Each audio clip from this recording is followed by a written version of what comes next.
어쩌면 국회의원이 될지도 모르는 더불어민주당 비례대표 청년 후보를 만나다 조은주 후보님과 이야기를 나눠보겠습니다. 안녕하세요. 안녕하세요. 안녕하세요. 먼저 간단한 자기소개 부탁드립니다. 네, 저는 이번 비례대표 경선 예비후보에 지원하게 된 조은주라고 합니다. 저는 현재 더불어민주당 정책위 부의장직과 그리고 전국청년정책 네트워크 운영위원을 겸직하고 있습니다. 그래서 당과 그리고 청년단체를 잇는 링커 역할을 하고 있습니다.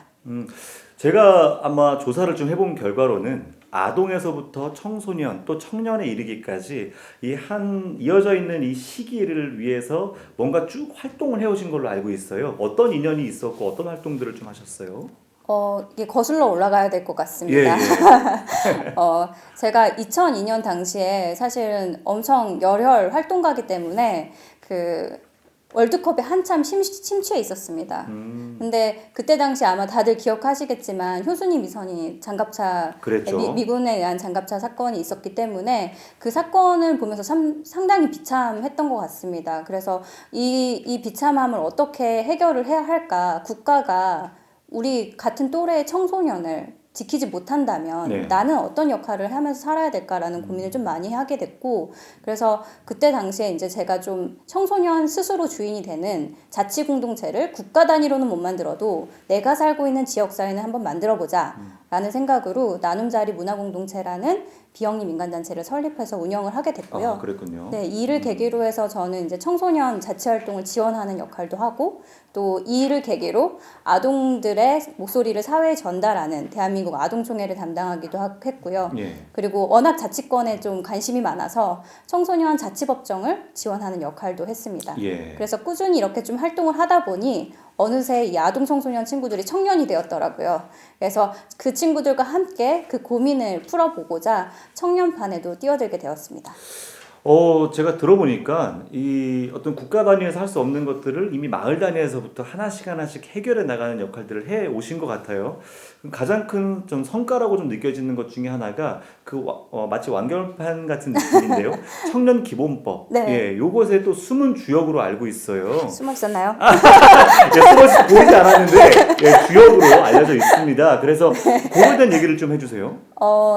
숨어 있었던 것 같지는 않고 그 작년에 그 청년정책 당정청 협의 결과로 더불어민주당의 그 정책위에 부의장직이라는 엄청 높은 직이라고 하더라고요. 예. 그 직에 제가 청년으로 부의장직을 수행하게 되면서 그 청년기본법이 사실은 청년 단체들이 오래전부터 3년 전부터 사실 법을 통과시키기 위해서 많은 노력을 해왔습니다. 근데 저희가 농담 삼아 이러다가 청년에서 작년으로 넘어가겠다. 작년기본법 만들어야 되는 거 아니냐. 그렇죠. 뭐 이런 얘기를 했었는데 이것을 국회 밖에서만 운동을 하다 보니 어려운 점이 많았습니다. 근데 국회에 들어가서 실제로 정무위, 법무위로 이제 올라가는 그 과정이 가장 힘들었는데요. 되게 중요했던 건 뭐냐면 그 법무위로 올리는 과정에서 우리 당뿐만 아니라 뭐 바른미래당, 정의당, 그리고 자유한국당까지 같이 사실은 연대를 하지 않으면 네. 일괄적으로 법을 올리기가 어려웠습니다. 그렇죠. 그런데 때마침 제가 열심히 뛰어다녀서 그런지 몰라도 많은 분들하고 같이 이렇게 연대할 수 있는 계기들이 있었어요. 그래서 바른미래당에도 연락을 하고 정의당에도 연락을 하고 자유한국당에 좀 닿는 연이 없었는데 제가 그 청년 친구 중에 한 친구네 어머니가 그 자유한국당의 간사님의 예. 간사님과 연결되어 있는 또 지역구의 또 인맥을 통해서. 네, 인맥을 예, 통해서 그래서 뚫으셨네요. 네, 그래서 좀 합의를 통해서 예. 바로 법무위로 올라갈 수 있도록 하루 종일 정말 이 청와대에 가서 시위를 할까 예. 아니면 이걸 가지고 청년들하고 어떻게 논의를 할까 하다가 그 인맥들의 그런 도움으로 사실은 법사위로 올리는데 역할을 할 수 있었습니다. 사실 그래서 제가 역할을 했다기보다는 많은 사람이 의지를 내어주셔서 청년기본법이 실질적으로 통과하는데 큰 힘을 모을 수 있었던 것 같습니다. 그러니까 지금 얘기를 듣다 보니까 은주님은 우리 조은주 후보님은 링커 역할 같아요. 보니까 네. 많은 청년 그룹들을 연결시키고 또 여기에 또 미처 손을 닿지 못했던 자유한국당과 또 링커가 되어주시고 예 결국 그렇게 해서 많은 청년들이 함께 청년 기본법 만드는 데 역할을 해주신 것 같아요. 네. 저는 또 무엇보다도 조은주 우리 후보님을 바로 청년과 청소년 또 후배들을 또 지원해 줬던 역할들을 해왔고 특별히 또 시흥시에 청년 기본조례를 만드는데 또 훌륭한 뒷배 역할을 해주셨거든요. 이런 지원자 역할을 하시다가 이제 본인이 직접 정치인이 되겠다고 다짐을 하셨는데 직접 도전하신 이유 그게 너무 궁금한데요. 제가 사실은 사회 활동도 이제 20년 넘게 해왔고, 그리고 당 활동도 하면서 보니까 우리 사회에 성장 사다리가 없다라는 문제의식을 좀 느끼게 된 것 같습니다. 그래서 제 성격상 사실 없으면 만들면 된다.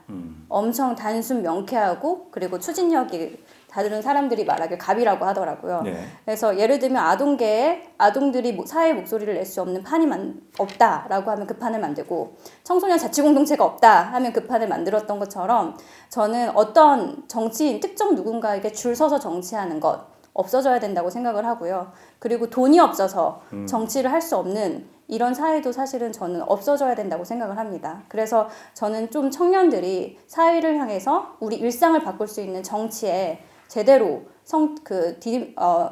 제대로 설 수 있도록 네. 디딤돌이 되고자 합니다. 좋습니다. 그 디딤돌 역시나 국회에 들어갔을 때 역할은 지원자 뒷배 디딤돌의 역할을 자임하시겠다. 네, 너무 멋진 것 같아요.